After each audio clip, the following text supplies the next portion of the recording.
Today on the Locked On Blues podcast, the St. Louis Blues took on the Philadelphia Flyers, winning 4-2, getting their 36th win of the season, led by Jordan Binnington, Jordan Kyrou, and also Jake Neighbours, but not so much on the stat sheet. Plus, the St. Louis Blues only have 4 regular season games remaining. Only 4 Blues games between now and the start of the next regular season.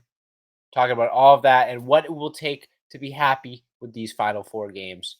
Gonna be a good episode. Make sure you stay tuned.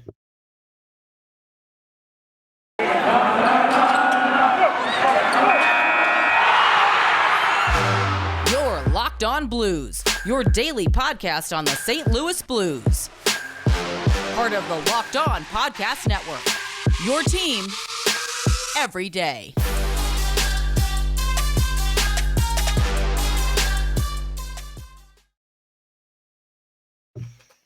Ladies and gentlemen, welcome back to the Locked On Blues podcast, part of the Locked On Podcast Network, and your number one source for Blues content. I'm your host, as always, Josh Hyman. If this is your first time tuning into the show, welcome. I've been covering the St. Louis Blues for about 5 or so years on Twitter, writing a few articles, and also doing this podcast, which I've done for about 3 years and some change. If this isn't your first time tuning in, if you're a returning listener, thanks for coming back. Thanks for tuning in. Thanks for making Locked On Blues part of your daily routine and making me your hashtag first listen.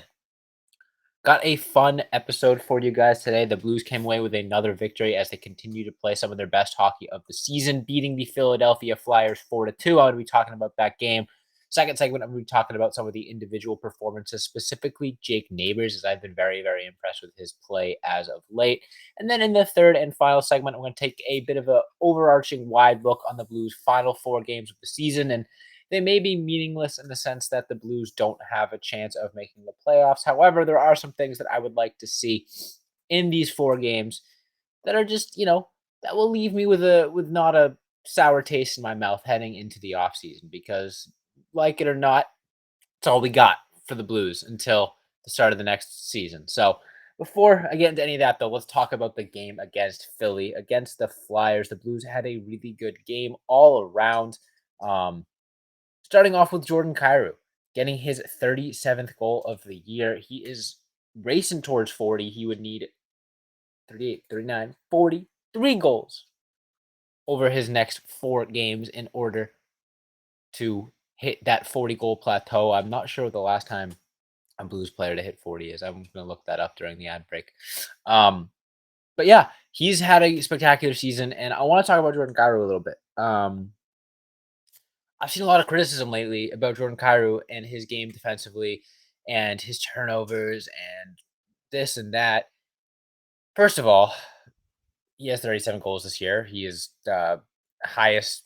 I think he's the first Blues player with 70 points in back-to-back seasons since like Dimitra in 03. He is on pace to be a 40-goal scorer, if not this year, likely next year, which we haven't seen in a long time. Tarasenko never hit that mark.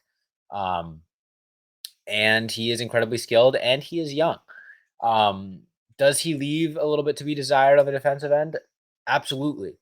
Are there plenty of other skilled offensive-minded forwards that also leave a lot to be desired defensively? Yeah.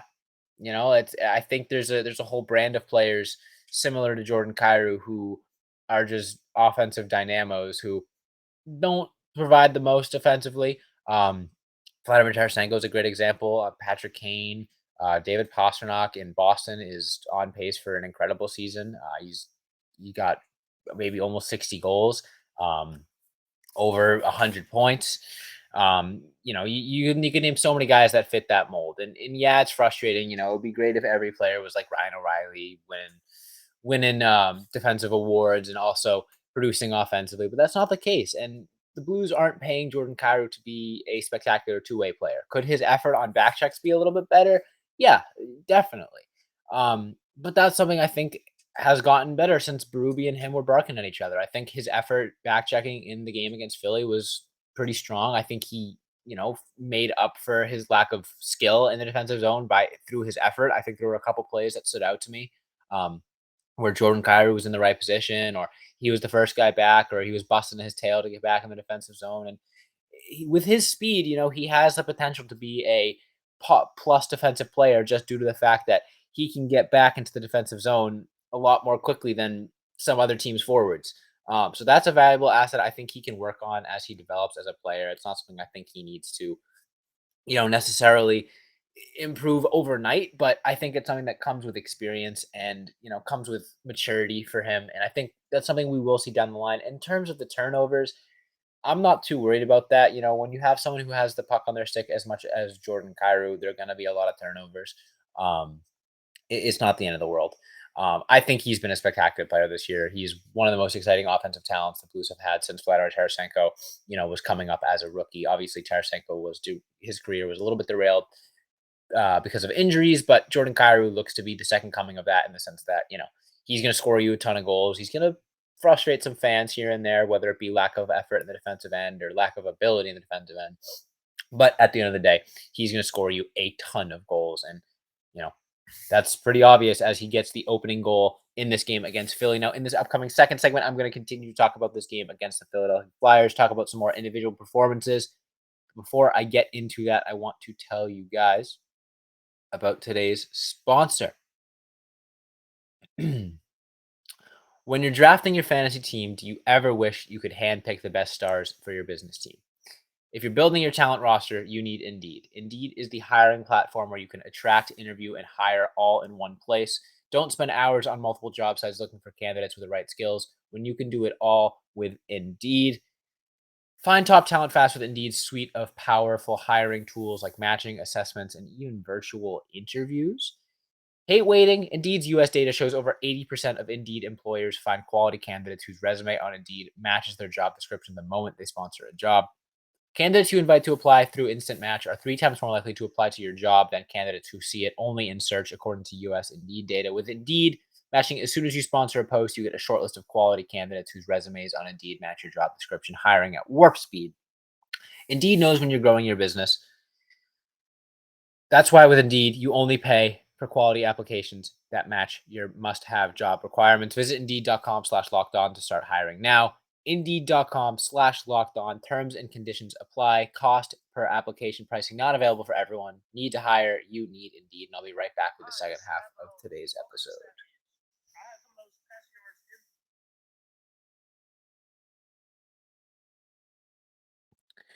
All right. So the Blues lead 1-0 after Jordan Kairou's goal in the first period. And looking this up, Brad Boyes was the last Blues player. Oh, no, Tarasenko had 40 goals in 2015-16. That was an old article. Apologies there. Tarasenko did reach 40 once in his career. Apologies there for the lack of remembering. It was in 2015-16, Vladimir Tarasenko hit the 40-goal plateau. Messed that up in the first segment. I forgot that he got there. He just barely snuck in there. So it has been, 7 or so years since the Blues have had a 40-goal scorer. And yeah, I mean, Kyrie looks to join an elite list of, like I said, Brad Boyes, which for some reason I Googled it. It showed me an article from like however long ago that was. It showed me an article from 2008. I Googled last Blues player with 40 goals, and an article from 2008 came up. And then an article from 2016 came up afterwards. So sweet. Yeah, apologies for that. But yeah, I mean, Kyrie looks to join some elite company. Brad Boyes, like I said. Since Scott Young in the 2000-2001 season and Vladimir Tarasenko in 2015-16. So it's been a little bit since the Blues have had someone join the 40-goal club. It has been even longer since the Blues have had someone join the 50-goal club. So maybe Jordan Kyrou could join that list next season or this season if he goes absolutely nuclear down the stretch. Anyways, the Blues head into the second period with a 1-0 victory, and also what's been rare for them lately is they outshot their opponent in the first period. It feels like the Blues shot generation has been really, really poor lately. This game was a bit of an exception, as not only did they outshoot the Flyers, they actually got over 30. Or no, they didn't outshoot them. Sorry. They didn't quite outshoot the Flyers. However, they did generate over 30 shots on goal, which has been a rarity for them. As of late, second period, Tyler Pitlick, depth guy, impressive to see him score at this point in the season, gets his 6th of the year from Torpachenko and Walker, and then Justin Faulk, a guy who has had a very, very disappointing season in my eyes. gets his 11th goal of the season, puts the Blues up 3-0.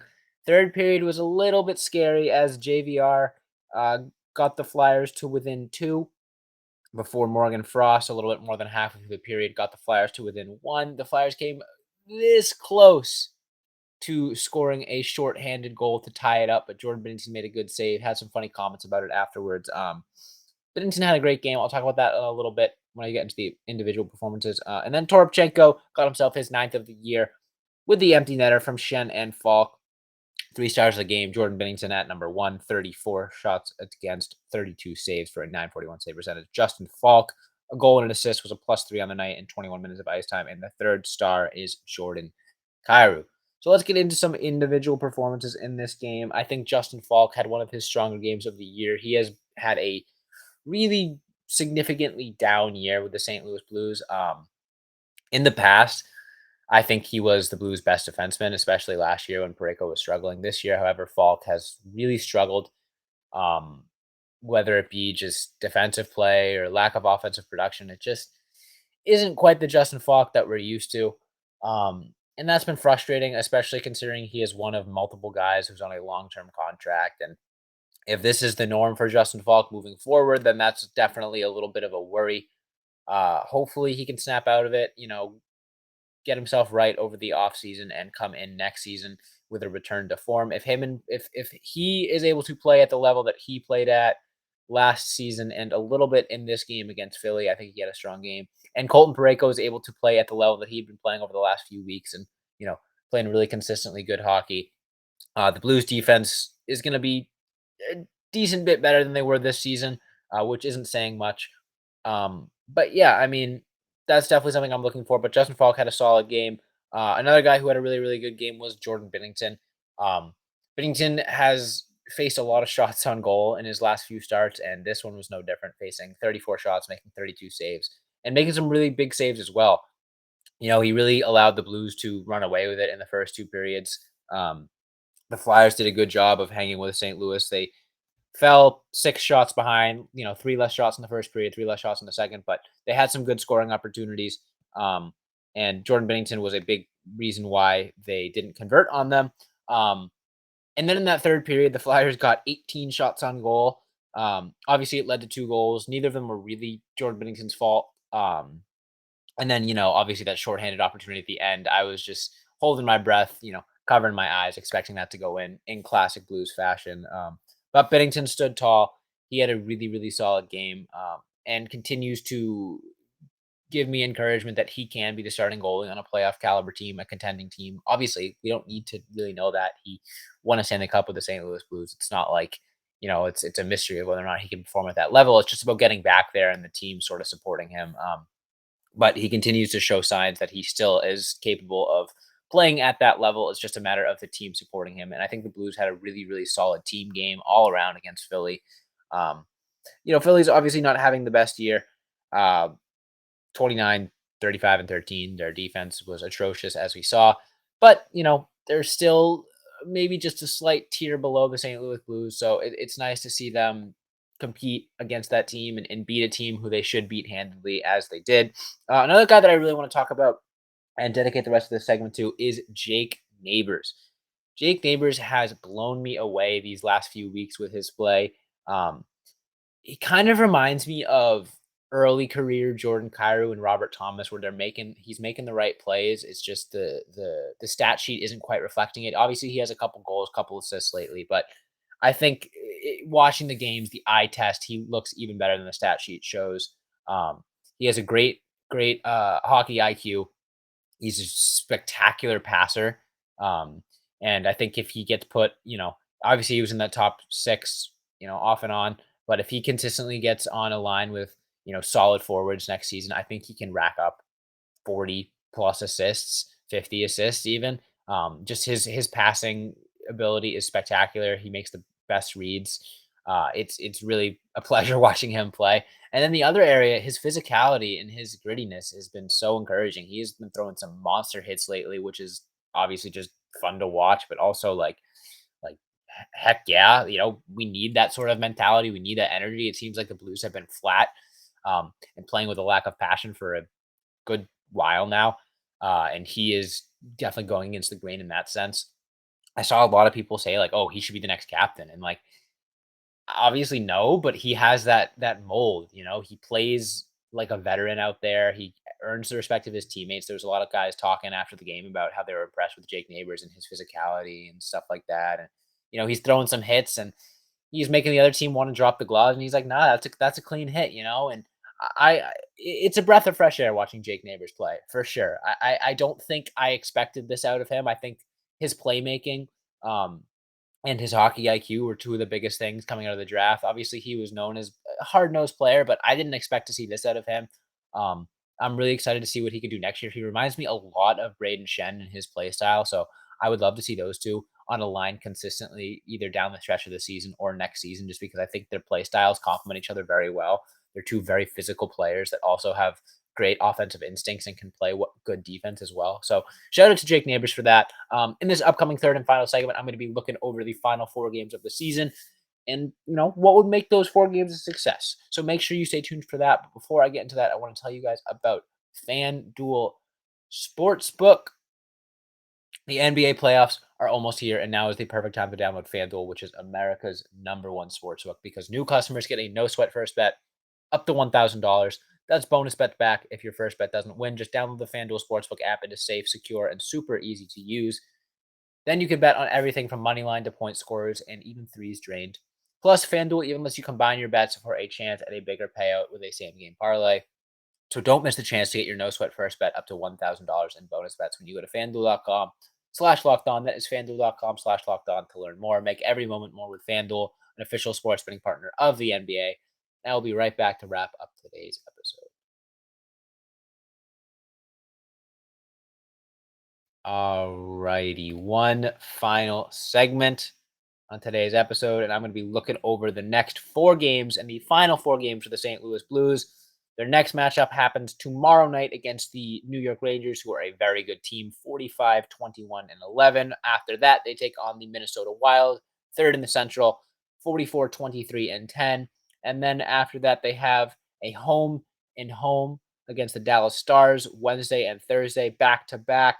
First one at home, and then the final game of the season on the road in Dallas, 42, 21, and 14. The Central Division is still a decently tight race for that second and third spot. The Stars being at 98 points, and the Wild being at 98 points, and the Avalanche also being at 98 points. So those games for Dallas and Minnesota are going to have a lot of meaning.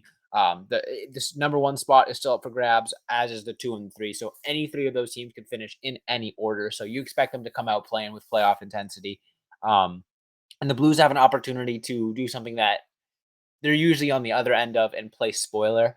There's a decent chance that um, there's a decent chance that Dallas's final 2 games are going to determine their playoff spot, depending on what the Blues do against Minnesota, etc. There's a decent chance that the Dallas Stars come in, and if they win both, they win the division. If they lose both, they come in third place in the division. So that's a bit of an exciting, prospect for Blues fans. Obviously, not quite the same as competing for a playoff spot, but still has meaning. And I expect the players to come out and play hard. They definitely have a little bit of rivalry with Central Division teams. So I think the Blues are going to be, excited to come out and prove that, that they belong in the Central Division, and they're not quite as bad as the regular season they have indicated. Their play as of late has been better than I think, their record would indicate. So it's gonna be an interesting stretch of games. Obviously, the New York Rangers are a very, very good team. Playing against Vladimir Tarasenko is gonna be interesting, to say the least. In New York, obviously, so Tarasenko doesn't get his homecoming, but there's a couple guys on the team that played with Tarasenko for a very long time. And obviously, Tarasenko was with the Blues his entire career up until this point. So I'm sure there's gonna be lots of emotion there. It's going to be interesting to see that for sure. And then, you head into the games against the Central Division. I'm not looking at like, oh, the Blues need to go 2-2 for me to be happy. I just want them to be competitive. The Rangers are a team that, is gunning for a postseason run. They do have an opportunity to move up in the division if they get really lucky. They're 5 points behind the New Jersey Devils right now, so probably penciled in for third no matter what, but still, you never know. They're going to be playing hard. They're going to be gearing up for the playoffs. And then obviously, like I said, you have the final 3 matchups against Central Division teams that are all dead even right now in the standings. So those are going to be big games, and I would love to see the Blues play spoiler. I would love to see them play well, play hard, and be like, you know what, we're going to be right in that mix next season as well. Some statement games would be nice. That being said, that is all the time I have for you guys today. Thank you all so much for listening. Make sure you check out the show wherever you get your podcasts, free in every podcast platform. Hit that follow or subscribe button. That way you never miss a new episode. You can subscribe to the show on YouTube as well at Locked On Blues. Same way you'll find it on Twitter and Instagram at Locked On Blues. Going to be doing a poll episode, a blue or false episode, either tomorrow or Friday. So stay tuned for those polls. If you want to participate and you want to vote in the polls, subscribe to the YouTube channel, check out the community tab, or subscribe to follow Locked On Blues on Twitter, I should say. That way you can vote in the polls. Leave your replies. I'll interact with them. I'll read them live on the show. Follow me on Twitter at Josh Hyman NHL. Hope you all have a wonderful rest of your Wednesday.